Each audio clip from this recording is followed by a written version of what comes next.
Di magmumultiply tayo ng 6. 6 over 6. Di ang sagot sabi ay 6. Sa C, 7 over 7. Ang sagot ay 1 over 7. Sa D, 3 over 8. Sa E, 1. Sa F ay 0. Di, punta na tayo sa ating slides. Yan. Di ngayon, kukunin natin yung derivatives ng 6 trigonometric function. Using yung formula ng limit, ng derivatives na may limit, using limit. Diba? Ang formula ng derivatives, yung with limit ay limit of f of x plus h minus f of x all over h as h approaches 0. Yan, yan, ito sa sum and difference ng sa trigonometric function natin. Kung natatandaan nyo pa sa subject nyo yung trigo, kung meron, ito yon. Sin of x plus h equals sa sin x cosine h plus cosine x sin h. Mamaya naman, papaliwanag ko yung mga trigonometric identities. Yan. Doing this gives us, yan, derivative of sin x. Ito, ginamit lang yung formula.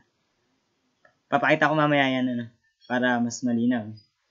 Yan, limit of sin x cosine h plus cosine x sin h minus sin x all over h. Yan, as h approaches 0. Yan, ngayon yung negative sin x, sinama lang dito sa first term. Tapos common factor siya yung sin x inilabas. Kaya naging cosine h minus 1. Plus ito lang rin yun, kinopya lang. Cosine h sin h. Tapos ngayon kinuha yung limit. As h approaches 0, yan. Mamaya, papaliwanag ko naman yan sa paint. Yan, doing this gives derivative of sin x. Yan, di ba, kung matatandaan nyo ito, itong limit nito ay 0. Limit nito ay 1. Kaya natira ay cosine x. Kaya ang derivative ng sin x, cosine x. I-try natin yan sa paint. Paliwanag ko natin pala yung kasunod nito muna. Kasi ito yun. Ito yung sum and difference sa trigonometric identities. Sin alpha plus beta equals siya sa sin alpha cosine beta plus sin beta cosine alpha. Kung gagamitin ay x plus h, di papalitan lang yung alpha ng x, yung beta ng h. Pag difference nung angle nung sine, ito yon, alpha minus beta, equals siya sa sin alpha cosine beta minus sin beta cosine alpha. Sa cosine naman, sa addition ng angle niya sa cosine alpha plus beta, equals siya sa cosine alpha cosine beta minus sin alpha sin beta. Yan.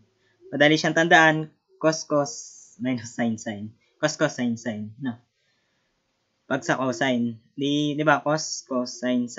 Kung ano yung angle na ginamit, kung x plus h, papalitan lang yung ito ng x, ito ng h. Depende sa gagamiting variables. Sa cosine alpha minus beta, ito, plus naman, halos pares lang nasa taas. Sa tangent alpha plus beta, ito yun. Sa trigonometric identities natin, tangent alpha plus tangent beta all over 1 minus tangent alpha times tangent beta. Sa difference niya, di tangent alpha minus tangent beta all over 1 plus tangent alpha times tangent beta. Di ngayon, di-derive natin yung derivatives ng trigonometric functions. Yan.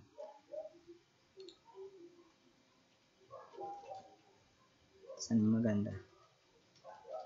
Ito na lang. Nagkali na muna natin to.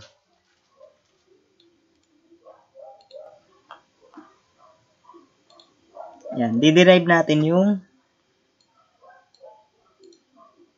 formula ng trigonometric functions.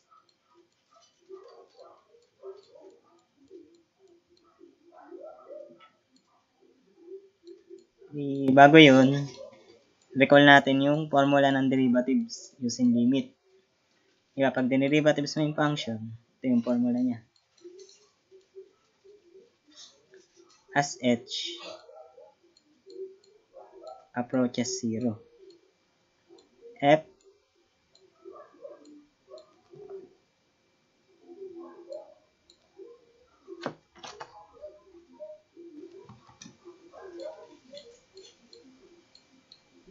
of x plus h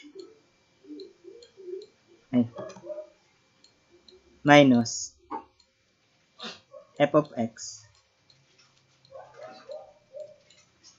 all over h. Diba, yan yung formula natin ng derivatives. Di ngayon, ang i-derivatives natin ay yung sin x. Di ang function natin ay f of x equals sa sin x.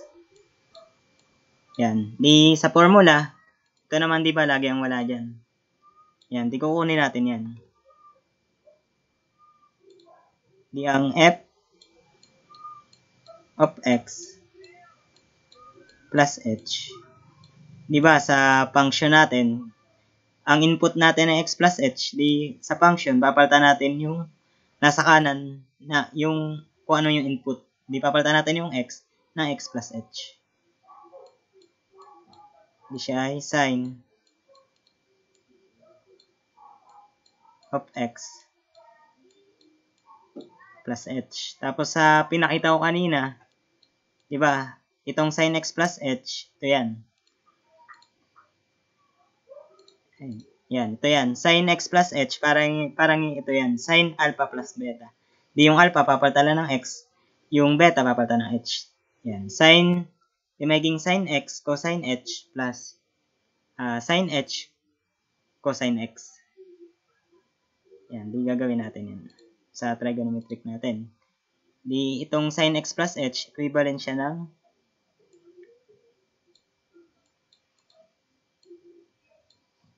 sin x times cosine h plus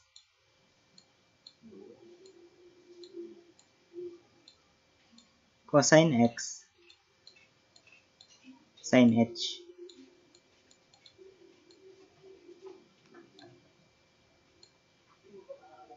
Yan. Di ngayon, wala na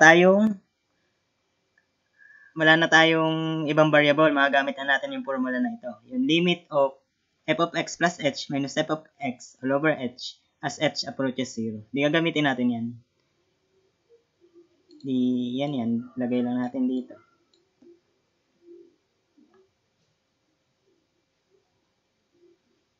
Yan, equals. Sa uli ko na ito ilalagay, yung limit. Di yung f of x plus h natin, ito yun. Yan yun. Di lalagay lang natin. Di yung f of x plus h ay sin x.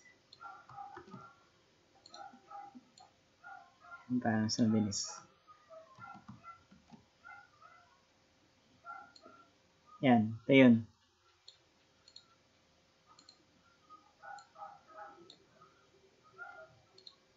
Yan yung f of x plus h. Sabi sa formula, minus daw siya ng f of x. Ang f of x natin ay sin x. Di ba? Minus siya sa sin x.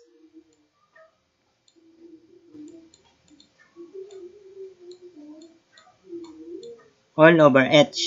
Mamaya natin ilalagay yung limit, no? Di equal siya. Itong sin x, sinama dun sa first term. Di sin x cosine h minus sin x, tapos plus cosine x sin h. Parang inuna lang ito dito sa second term. Nagkabaliktad lang sila. Tapos may common factor. Ito. Dito ko nga ilalagay para di siya nakalito. Diba? Ito yun. Sin x cosine h. Ito parang inisunod na yung minus sin x. Minus sin x. Yan. Tapos sinunod yung plus cosine x sin h. Tapos dito may common factor. Sin x. Ilalabas natin yung sin x. Nung nilabas yung sin x, ang natira ay cosine h minus 1. Yan. Di yan ang ilalagay natin. Yan. Nilabas yung sin x.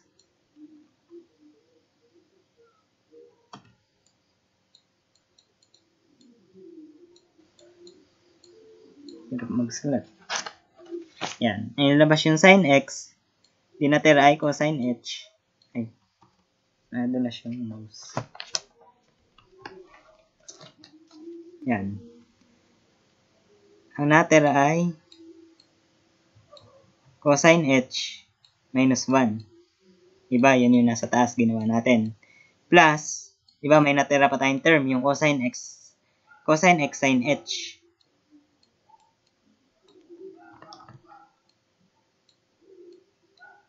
Dalas naman.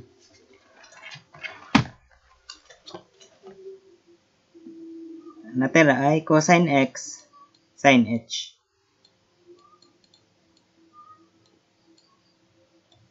Yan, all over h. Ito ay plus to.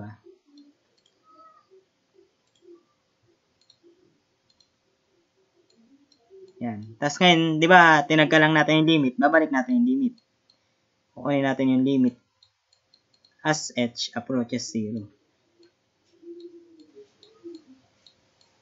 Yan. Di sin x. Papaghiwalayin lang natin to yung ito. Yung h. Di ba, dalawang term sa taas. Gagawin natin dalawang term. Di parehas yung term, lahat may over h. Kasi papaghiwalayin lang natin. Yan. Di sin x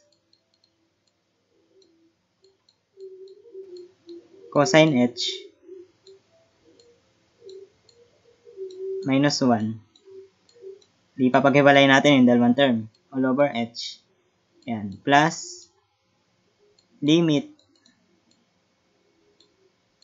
as h approaches 0.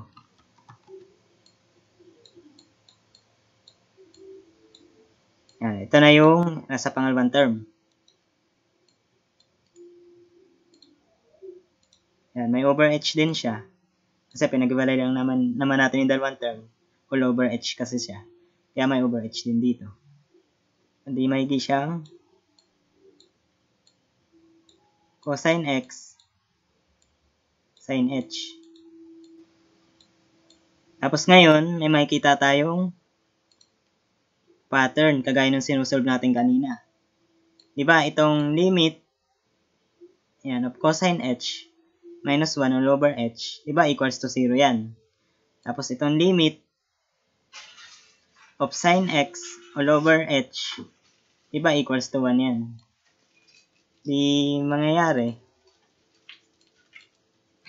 di 0 times sin x dun sa first term.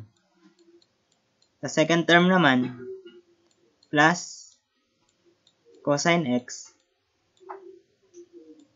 times 1. Yan. Di ngayon, kuha na natin ang derivative ng sin. Ang derivative ng sin, cosine x. Derivative ng sin x, cosine x. Yan. Di yan yung sagot kanina, Yan. Sin x, cosine x. Derivative ng sin x, cosine x. Ito yan. Ito. Derivative ng sin x, cosine x. Di ngayon, try natin yung derivative naman ng cosine x.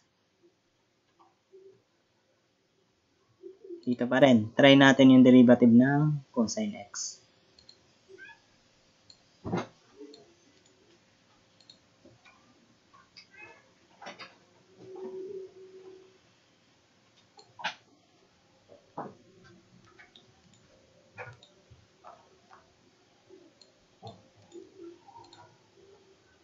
Di ang function naman niya ay cosine x.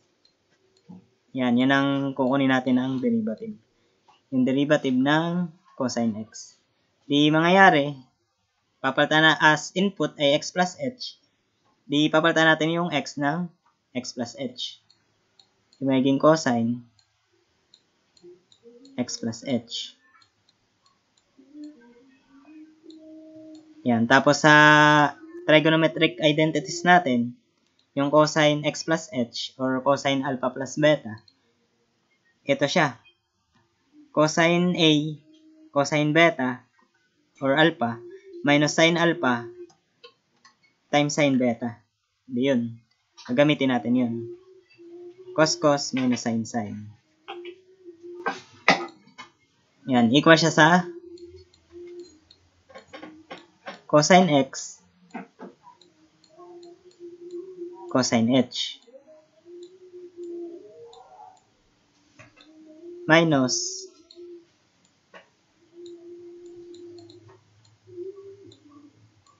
sin x cosine h. Yan. Di magagamit na uli natin yung formula. Yung f of x plus h, ito yun. Minus f of x cosine x ang f of x natin all over h as h approaches 0. Di gamitin natin. Ito, para di na tayo magsulat. Ito na yun, yung f of x plus h natin. Minus cosine x. Ito yung f of x. Yan, all over h. Yan, tapos ito, ipapagsamahin uli natin ito. Itong cosine x, cosine h. Yan, isusunod natin yung minus cosine x. Dito yun, try natin. Cosine x times cosine h minus cosine x. Yan, tapos common factor, yung cosine x, lalabas lang natin. Hindi siya ay cosine x, naging cosine h minus 1. Yan, ilagay lang natin.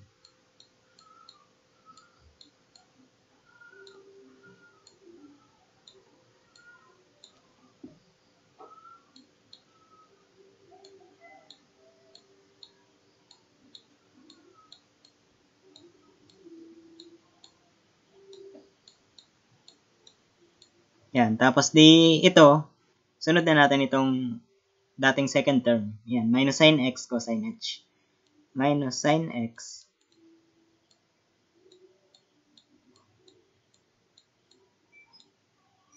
cosine h all over h. Tapos ngayon, nalagay na uli natin yung limit. Diba, tinagka lang naman natin. The limit. Tapos pag-iwalay natin, gawin natin dalawang term ulit. Limit of cosine x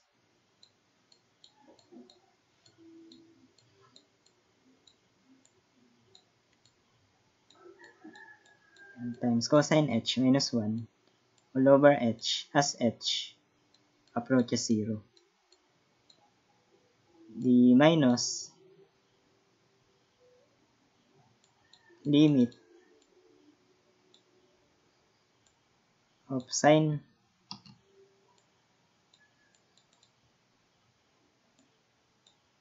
x cosine h all over h. Yan. As h approaches 0. Yan. Tapos ngayon, di ba, yung limit ng cosine h minus 1 all over h ay 0. Tapos yung limit of cosine h all over h ay 1. Yan. Di matitira ay yung first term, 0 na ano. Kasi cosine x times 0 ay di 0. Minus sin x times 1 ay di sin x. Kaya ang derivative ng cosine x ay negative sin x. Yan, diniderive lang natin ano yung 6th trigonometric function. Kanina, derivative ng sin, cosine x. Derivative ng sin x, cosine x. Ngayon, derivative ng cosine x, negative sin x. Yan, tandaan nyo yan. Kasi gamit na gamit yan. Ngayon ay diniderive lang naman natin, pero mamaya ay kung ano na talaga, hindi yun na yun. Try naman natin ang derivative ng tangent.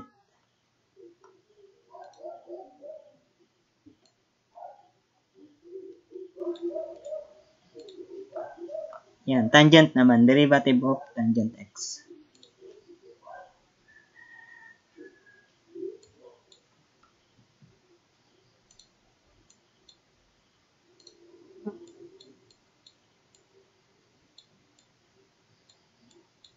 Yan. Ngayon, try natin siyang gamitan ng, hindi natin ito gagamitin. Gagamit tayo ng derived formula. Yung quotient rule. Di ba ang tangent, ano nga ang sa trigonometric identities, quotients?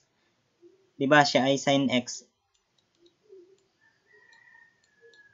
all over cosine x. Yan. Kung naalala nyo pa yung hexagon natin, magic hexagon. Diba? Andito yung tangent. Andito yung sine. Andito yung cosine.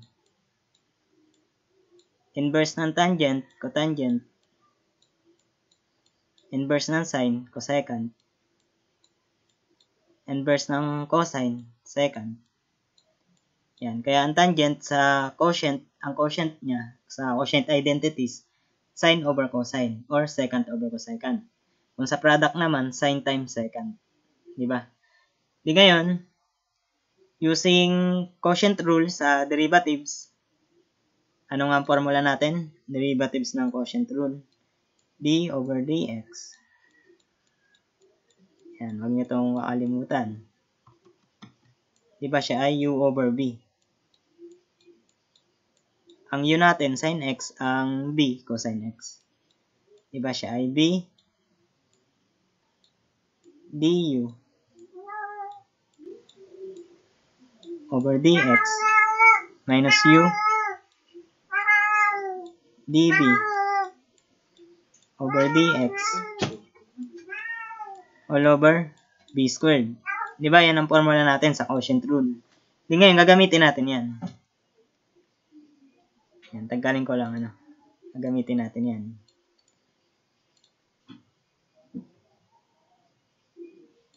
Yan, kung ang u natin ay sin x,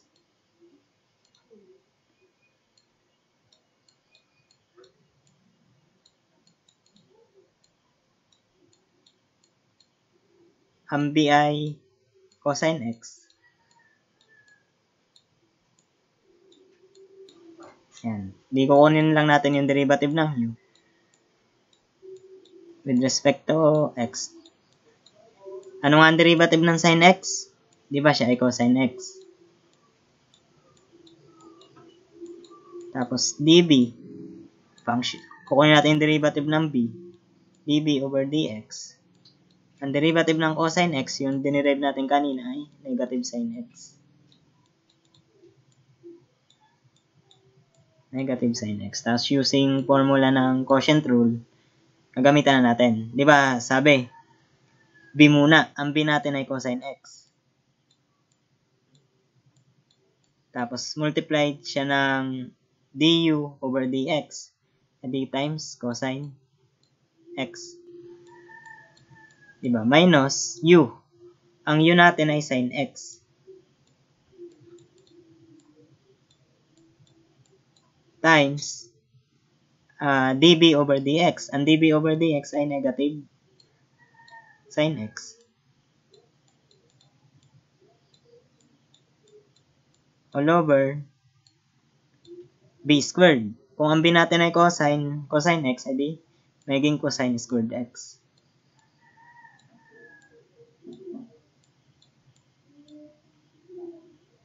Yan. Na-apply na natin yung formula ng derivatives of quotient. Diba? Quotient rule sa derivatives. Na-apply na natin. Di ngayon, simplified lang natin yung function. Cosine x times cosine x ay cosine squared x. Dalawang cosine, no? Negative sin x times negative sin x ay di positive sine square x all over cosine square x. Yan. So, trigonometric identities natin, ang sine square x plus cosine square x equal siya sa 1. Diba sa trigonometric identities natin? Ito ay equal siya sa 1. Tapos ngayon, 1 over cosine square x. Di 1 over cosine square x. Para reciprocal siya ng cosine. Reciprocal ng cosine ay secant. Kaya ang derivative ng tangent x ay 1 over cosine square x or secant square x. Kasi inverse, kasi kaya 1 over. Di ang derivative ng tangent x ay secant square x. Yan. Di yun, dinerive natin yung tatlo. Di meron pang tatlo, hindi natin i-derive kasi maubos yung oras natin. Pwede nyo naman siya i-try mamaya kung gusto nyo siyang i-try. Di, ang na-derive natin na yung sine, cosine, tangent. Yan. Pwede nyo i-derive yung secant, cosecant, sa cotangent. Di, balik tayo sa presentation. Yan, ito na yun. Derivatives of 6 trigonometric function.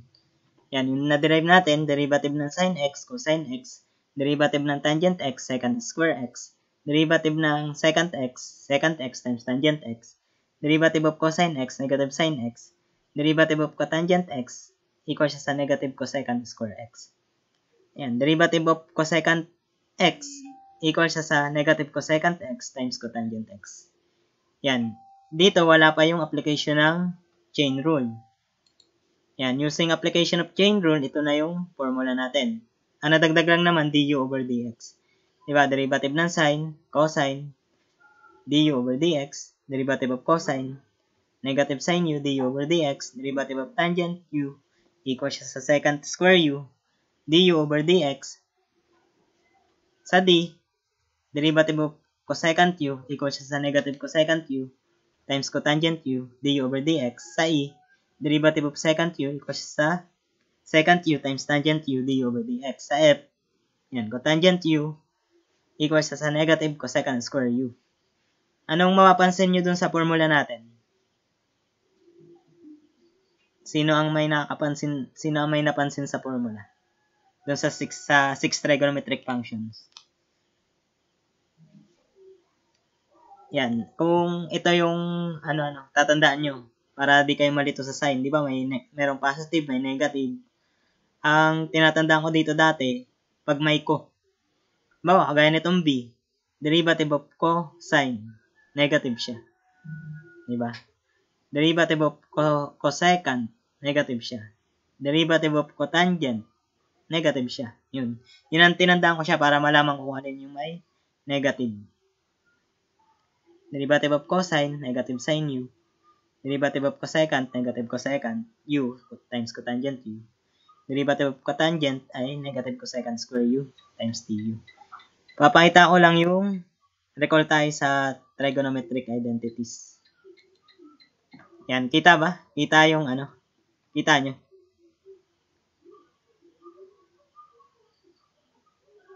Kita ba yung Opo. Okay, thank you. Diba sa ating magic hexagon, dito, doon lang nakakuha yung reciprocal.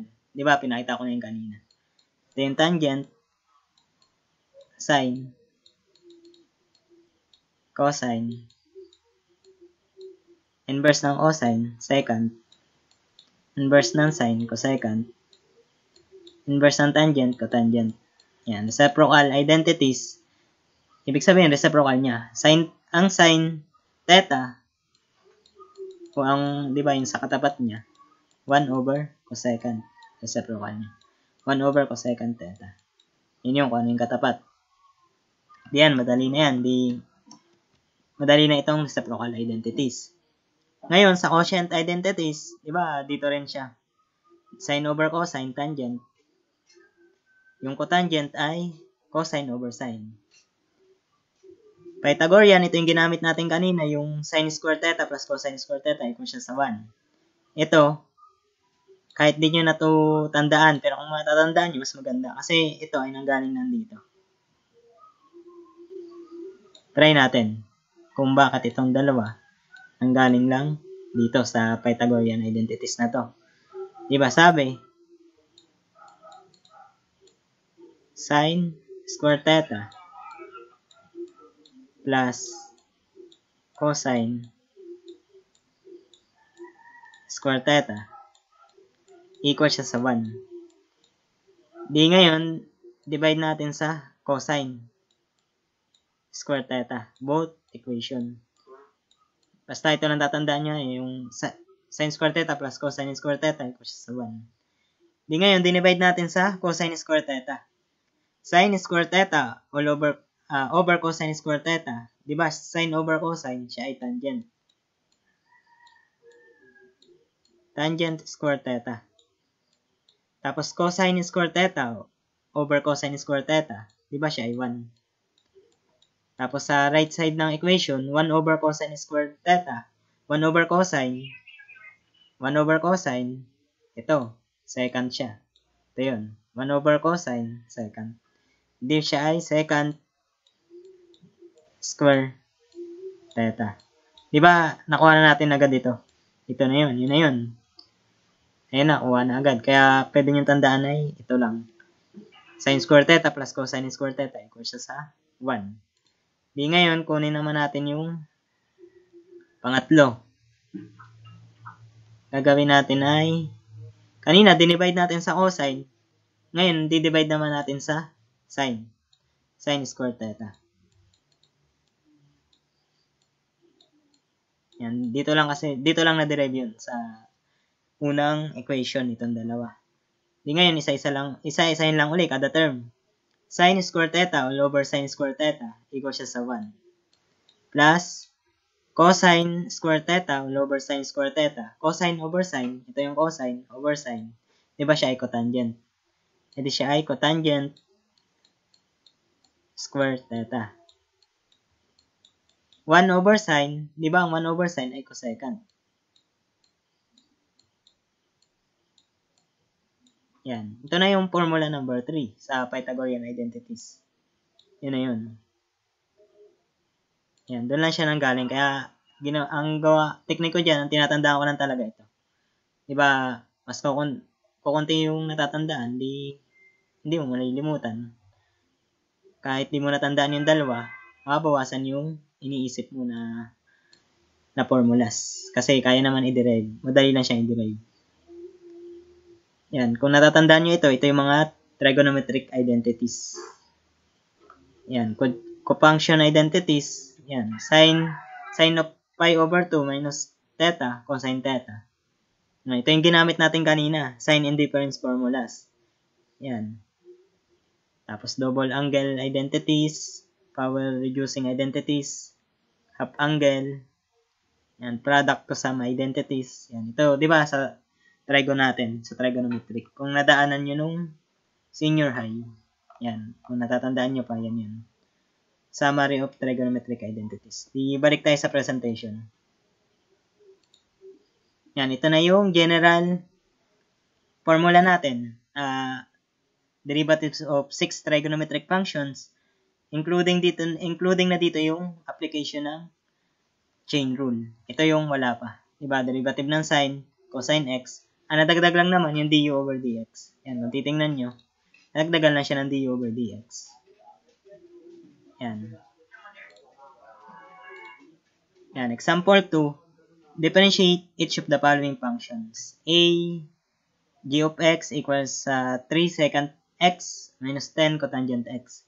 Sa B, h of w equals sa 3w raised to the power of negative 4 minus w squared tangent w. Sa C, y equals 5 sin x cosine x plus 4 cosecant x. Sa D, p of t equals sa sin theta all over 3 minus 2 cosine theta. Sasagutan natin ano. Yan, ito na yung tanong.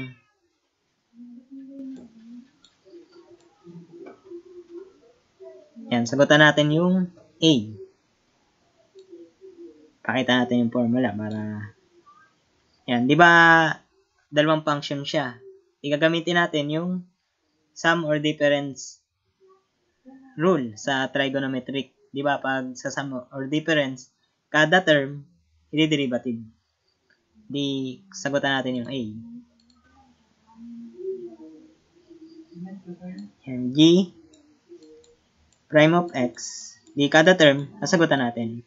Di ba pinagsamang function sa constant, di ba ilalabas lang yung constant, D3. Tapos ngayon, derivative of second x. Ang derivative ng second x, ito.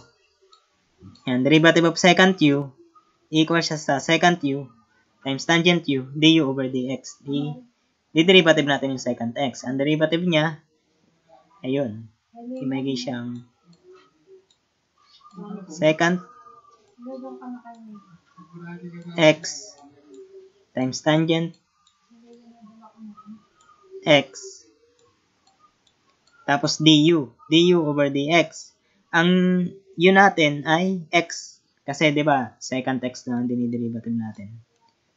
Yan, ang derivative ng x ay 1, 'di ba? Derivative ng x 1. I-times 1 to. Minus sa second term na tayo. Dahil may constant, labas lang natin yung constant na negative 10. Tapos ngayon, ang derivative natin yung cotangent x. Ang derivative ng cotangent x, ito, negative cosecant square u du over dx. Di siya ay negative, multiply pa siya ng negative cosecant square x du over dx dahil ang u natin ay x. Yan, ito. Times 1 lang rin. Yan, ngayon nakuha natin yung derivative. Ngayon, simplified lang. Yan, ang sagot ay 3 second x tangent x. Negative 10 times negative cosecant square x times 1 ay positive na. Positive 10 cosecant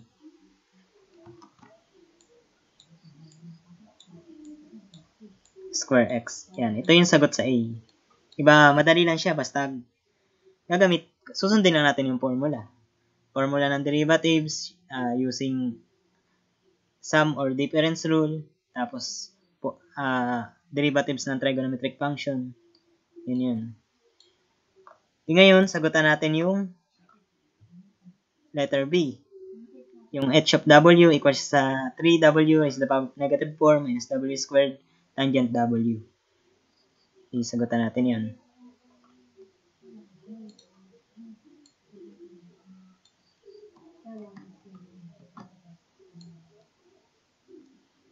Yan, sagutan natin yan. The h prime w, kasi kukunin natin yung derivative. Diba sa notation natin, h prime, yan, ganyan. Diba, f of x, derivative niya ay f prime x. Diba, ganyan sa notation natin. Or y, derivative ng y, y prime. Or dy over dx. Yan. Ibalik tayo sa tanong. Ang gagamitin natin dun sa unang term, dahil, di ba, difference rule sa derivatives, every term siyang i-derivatives. Di ngayon, power rule. Yung power rule ay, di ba, derivative ng u raised to n ay nu raised to n minus 1 du over dx. Yan ang gagamitin natin. Ngayon, may constant siyang 3. Di ba? Pag constant, nilalabas lang. Di ang derivative natin yung w raised to the power of negative 4. Ang n ay negative 4, edi negative 4. n. U ay w. Negative 4 minus 1 ay negative 5. Du over dx, ang u natin ay w. Derivative ng w ay 1. Edi multiply lang to ng negative 4 w raised to the power of negative 5. Di tapos na natin i-derivative yung first term. Ngayon naman yung second term. Ang second term ay w squared tangent w. Gagamitin natin dyan ay product rule sa derivatives. Diba? Di formula ng product rule, kung natatandaan nyo, di ba siya u times b equal siya sa u db over dx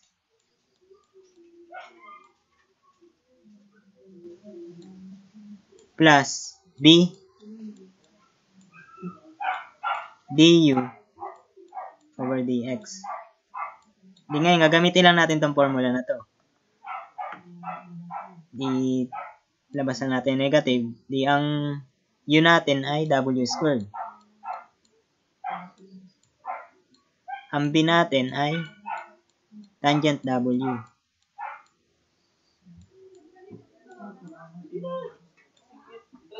Yan.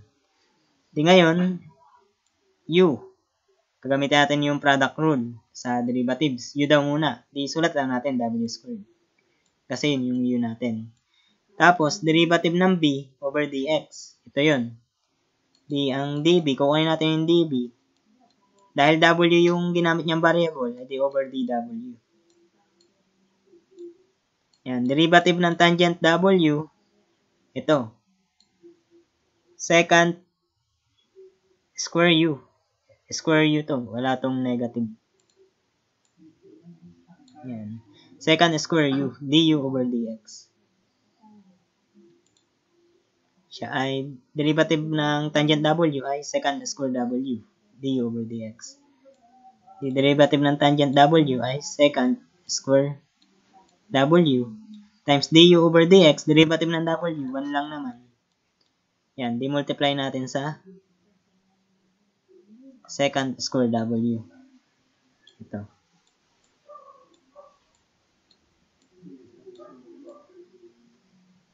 Yan.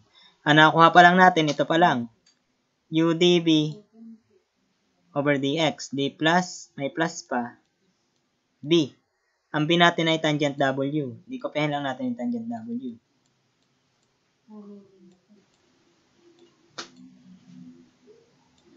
Yan. Tapos, times du over dx. Diderivative natin yung function u.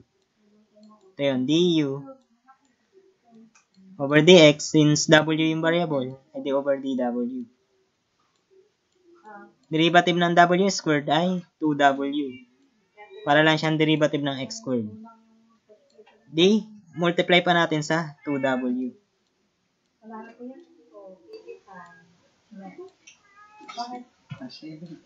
Yan, ngayon, nakuha na natin. Simplified lang natin yung function. Na derivative na natin, si-simplified na lang.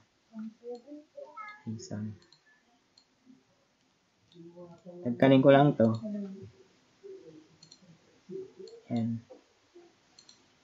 Simplified lang natin. 3 times negative 4 w raised to the power of w raised to the power of negative 5.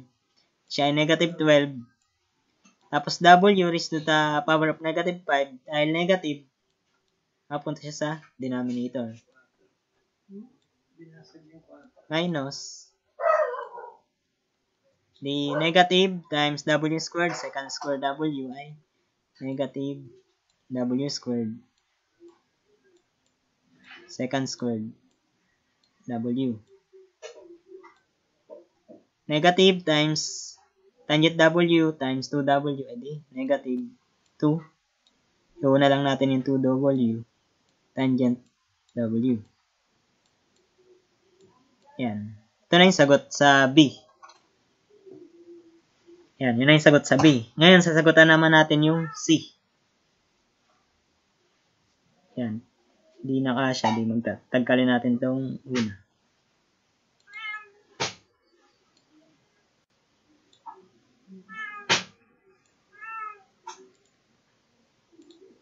Yan, sagutan natin yung C. Derivative ng y ay dy prime Tapos, di ba, dalawang function to. Di, product rule uli. Ang gagamitin natin. Tapos, mayroon siyang constant. Lalabas lang yung constant. Ito yung u natin. Ito yung b. Di, formula ng product rule, u db over dx plus b du over dx. Di, ngayon, 5. Di, kukupihin lang yung u. 5 sin u times db over dx, ang b natin ay cosine. Diba, ang derivative ng cosine ay negative sign. Itong u, diba, x yan. Ito ay x. Sa formula lang natin ay u. Pero ang ginamit sa tanong ay, ang variable natin ay x. And then,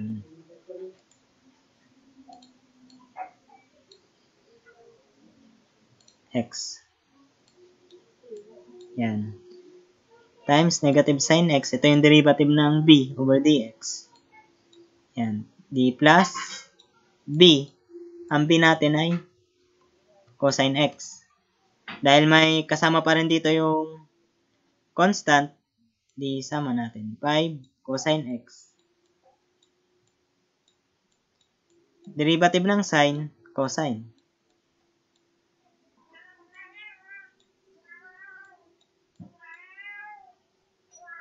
Yan, na-derivative na natin yung first term. Ngayon naman, second term. The derivative ng 4 cosecant x, dahil may constant, nalabas lang yung 4. Tapos, derivative ng cosine x, cosecant pala, the cosecant x, titingnan natin sa formula. Ang derivative ng cosecant x, ito. Negative cosecant u times cotangent u, du over dx. The times negative cosecant x times tangent x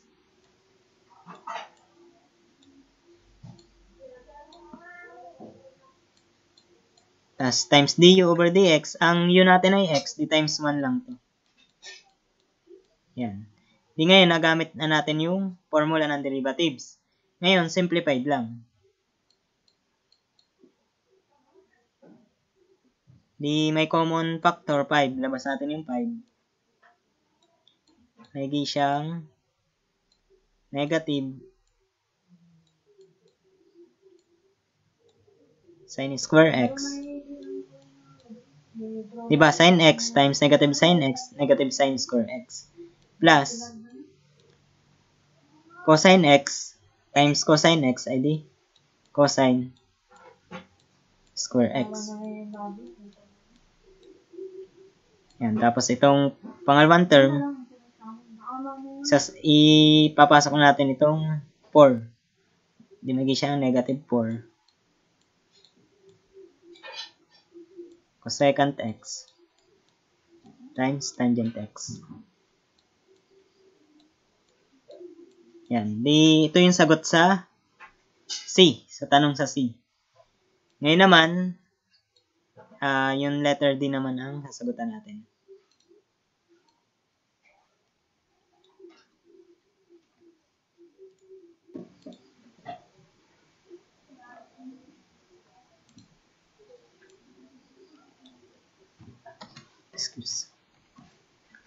Yan. Ito yung tanong sa letter D. P of t equals siya sa sin t all over 3 minus 2 cosine t. Ang gagamitin nating rule sa derivatives, dahil siya ay dalawang function, quotient rule.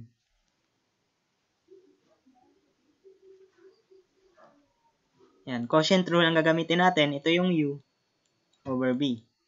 Diba, formula ng quotient rule sa derivatives ay db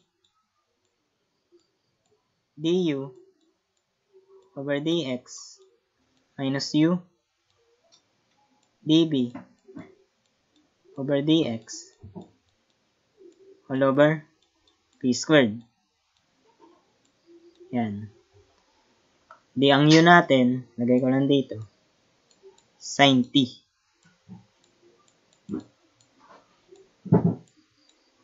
Sin of t. Ang b, 3 minus 2 cosine t. Dahil sa formula, kailangan natin yung du, dx, saka dv over dx. I-derivative na natin. Yan. Du, dahil t yung variable niya, over dt tayo. Kaya lang x yung sa general formula natin, kasi kadalasan x. Derivative ng sin t ay cosine t. Yan. Tapos ngayon, kukunin natin yung dv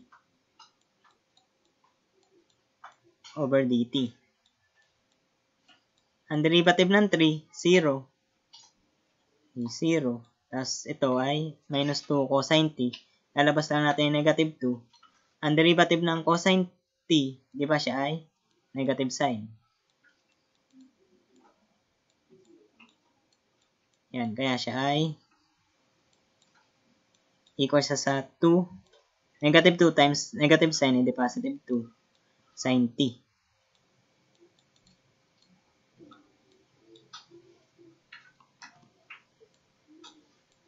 Yan, di nakuha na natin yung mga kailangan. Gamitin lang natin yung formula. Ito yung formula. Diba? Kasi dalawang function. Yun. Di-divide siya. Di quotient rule ang gagamitin natin sa derivatives. Di using formula of quotient rule, ay divide daw muna b. Ang b natin ay 3 minus 2 cosine t. Yan, multiplied siya sa du over dx. Ang du over dx natin, ito yung du over dt. d times cosine t. Nakakalit na pag linagyan siya ng parenthesis. Tagayin natin yung parenthesis nito.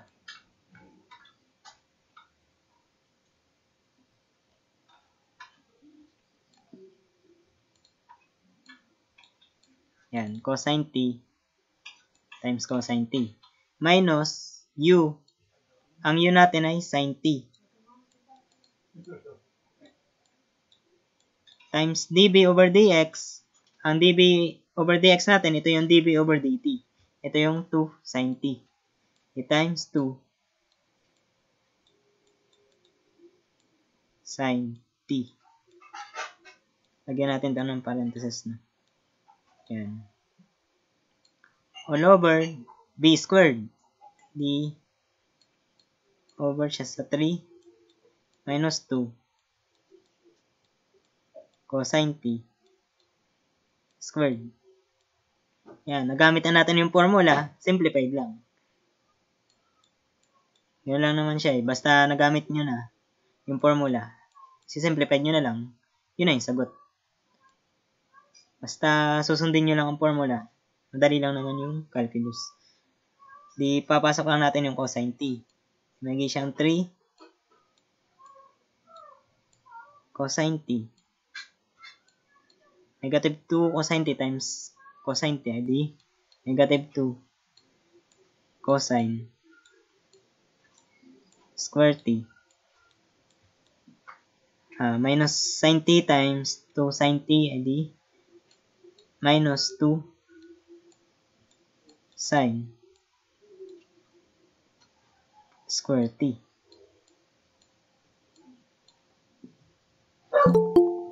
All over, napasok.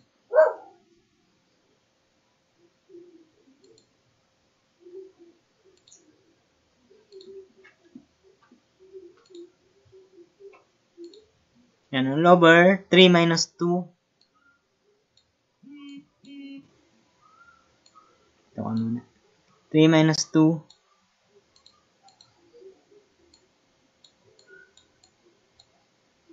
cosine t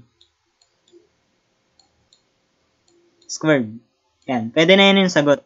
Or pwede pa naman simplify yung denominator. Yung numerator sa denominator.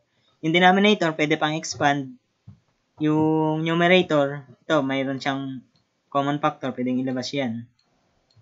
Tapos matitira dito ay cosine square t plus sin square t di magiging 1. Try natin i-simplify yung numerator. 3 cosine t. Lalabas natin yung negative 2. Dahil linabas yung negative 2, ang natira ay cosine square t plus sine square t. Diba sa Pythagorean sa trigonometric identities, diba ito ay equals to sa 1? Yan, equals to sa 1. Diba? Edi ang numerator na lang 3 cosine t minus 2 all over.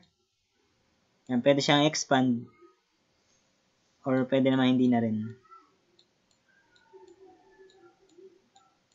2 cosine t squared. Yan, ito yung sagot sa letter D. Di ngayon, balik tayo sa presentation. Yan. Yan, nasagutan natin yan kanina, kasasagot lang. Punta na tayo sa derivatives of inverse trigonometric functions. And in this section, we are going to look at the derivatives of the inverse trigonometric function. In order to derive the derivatives of inverse trigonometric functions, we'll need the formula from the last section relating the derivatives of inverse functions. If f of x and g of x are inverse function, then, yan, ito, pag nag-derivatives ka ng inverse function, ito ang formula. G prime x equals sa 1 all over f prime g of x. And recall as well that two functions are inverse if f of g of x is equals to x and g of f of x equals to x. Diba? Sa yung nakaraan natin sa function, sa composite function. Diba?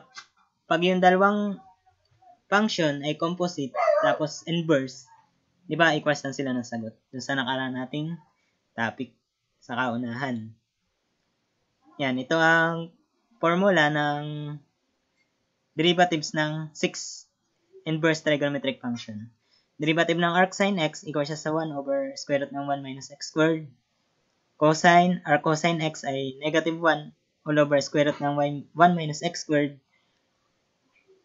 Arctangent x, 1 over 1 plus x squared. Arcotangent x, negative 1 over 1 plus x squared. Arcsecant x, 1 over x square root ng x squared minus 1. Derivative of arccosecant x equals sa negative 1 all over x square root of x squared minus 1. Try natin i-derive, no? Using yung formula niya na g prime of x equals sa 1 all over f prime g of x. Dito. Excuse. Ang formula niya, g prime of x equals sa 1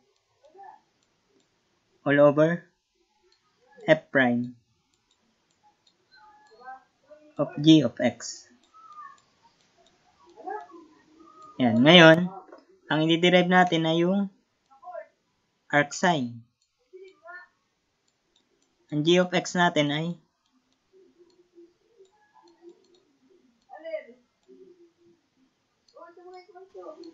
arcsine. Arcsine x gamitin natin. Tapos ang f of x natin ay sine. Yan. Tapos yung g of x natin, di ba, function lang naman siya. Pwede natin siya palitan ng y. Pwede siyang as y. Arc sine of x. Di ba yung arc sine, mapunta siya sa denominator, pwedeng x over sine. Tapos y. Di maigi siyang sine y. Multiply both equation ng sine. Di maiging sine y equal siya sa x. Tapos ngayon, derivative natin itong f of x. Derivative ng sin x, diba o sin x? Yan. Tapos gamitin natin yung formula. Itan lang natin. Yan. Gamitin natin yung formula. Ang g prime of x ay 1 over f prime g of x. Di ba, ang diniderive natin ay yung derivative ng arcsine x. Di equals natin 1 over f prime. Ang f prime natin ay cosine. Tapos yung x natin, ang input ay g of x, yung arcsine x.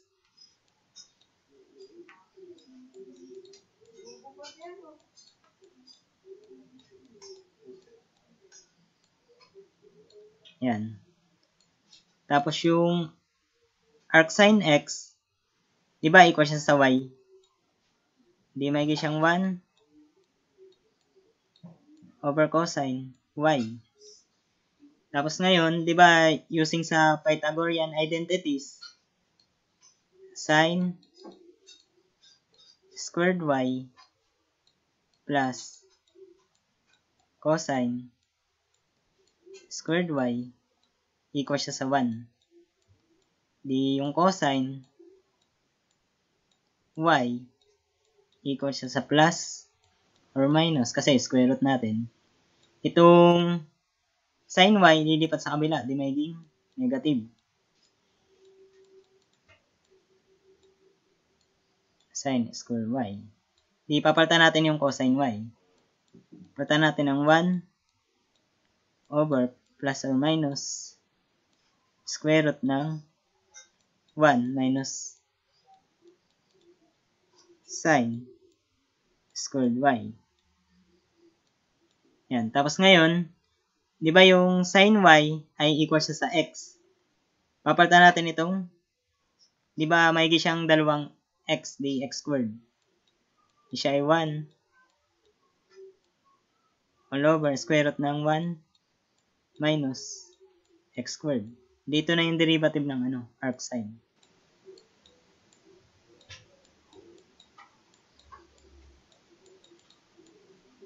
Arcsine of x. Yan, siya ay equal siya sa 1 over square root of 1 minus x squared. Tingnan natin kung tama, Yan, ito yun. Ginamit lang ay u. Ginamit natin ay x, variable. Dito ginamit niya ay u. Di tama yung derivation natin. Yan. Di ngayon, try naman natin yung arc cosine. Di-derive naman natin yung arc cosine.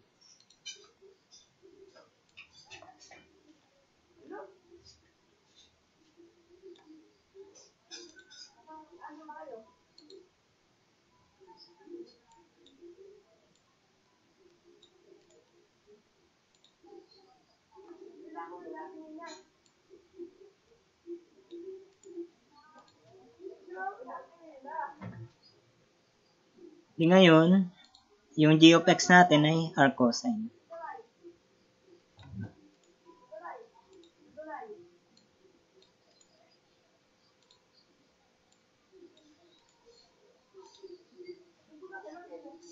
Yan, ang g of x natin, ang i-derive natin ay yung arc cosine naman.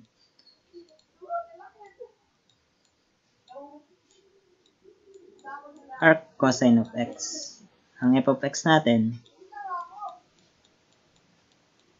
ay cosine x. Yan. Yung g of x equals sa y uli, equals sa arc cosine x or cosine y equals sa x. As derivative ng function f natin, the f prime of x, derivative ng cosine, di ba negative sign? Negative sign x. Tapos ngayon, gagamitin na natin yung formula. Di equal siya sa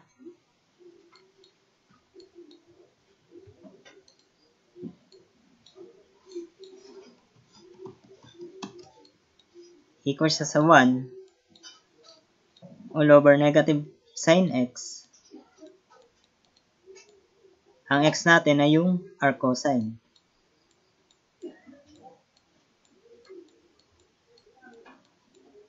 Yan.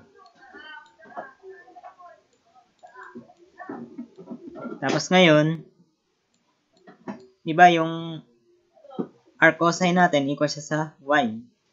Hindi siya ay 1. Itong negative, lalagay natin sa numerator. Negative 1 all over sine. Ang arc cosine natin ay y. Yan. Tapos ngayon, sa Pythagorean identities, trigonometric, yung ulitin ko rin kanina, sin squared y plus cosine squared y equals sa 1. Edi yung sin y, ito lilipat sa kabila, di magiging 1 minus cosine squared y. Dahil squared siya, square root natin. 1 minus cosine squared y. Yan, di palitin lang natin. Square root siya ng 1 minus cosine squared y. Yan, tapos yung kung cosine y natin equal sa x, ay di parang dalawa lang itong x, di ba? Di may siyang negative 1 all over square root 1 minus x squared. Dito na yung formula ng arc cosine, ng inverse ng cosine, derivative ng arc cosine x. Yan, tingnan natin kung tama. Ayun, tama naman siya. Negative 1 over square root ng 1 minus x squared yung nakuha natin. Yan, pares naman siya. Ngayon, tangent naman. Try naman natin yung tangent. Arc tangent.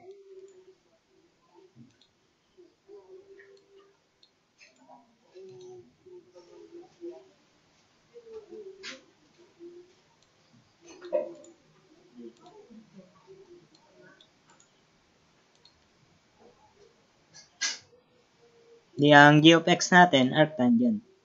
Kasi yun ang kukunin natin. Okay.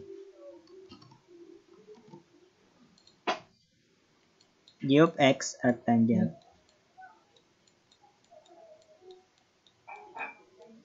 Di ang f of x natin ay tangent x.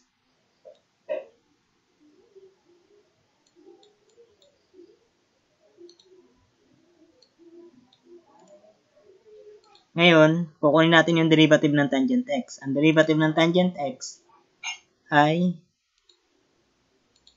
yan natin dito. Derivative ng tangent x ay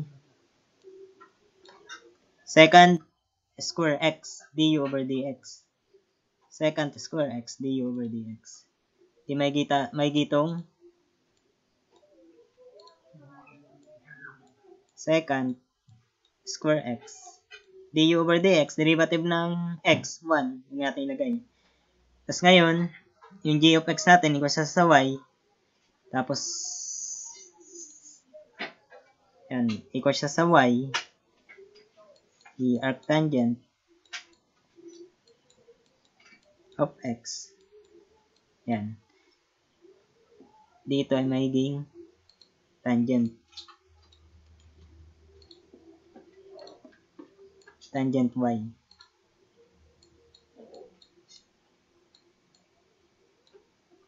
Yan. Tapos gagawin na natin yung formula. G prime of x, diderivative natin ng inverse niya, ang formula ay 1 over f prime of g of x. Yan, equal siya sa 1 all over secant square x. Yun yung derivative ng f of x. Secant squared. Ang x natin ay arctangent x.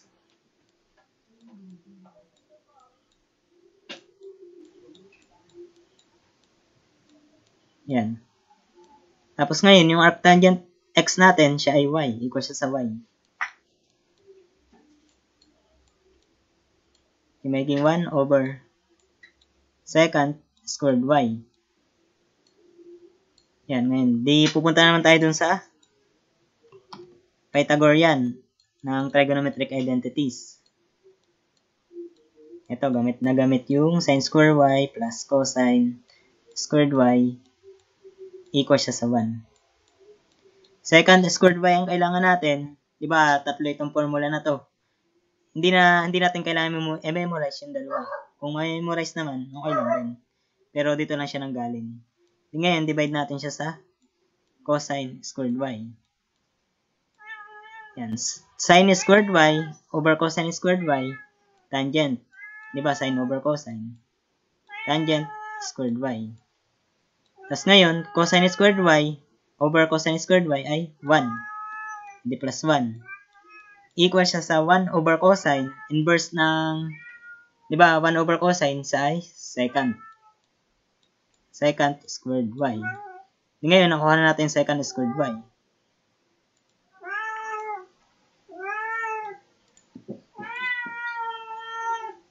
Yan, kaya siya ay equal siya sa 1.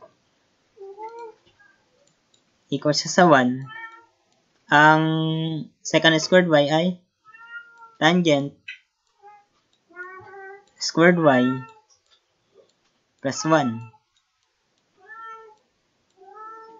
Yan. Tapos yung tangent squared y, di ba, parang dalawang tangent y siya. E di, x squared. Di siya ay 1. Una lang natin yung 1 plus x squared. Di, ito yung formula ng derivative ng inverse ng tangent. Arctangent x. Yan. 1 over 1 plus x squared. Tingnan natin. Yan, tama naman siya. 1 over 1 plus x squared. Yan yun. Ay di ko na i-derive itong tatlo. Maubos na yung oras natin.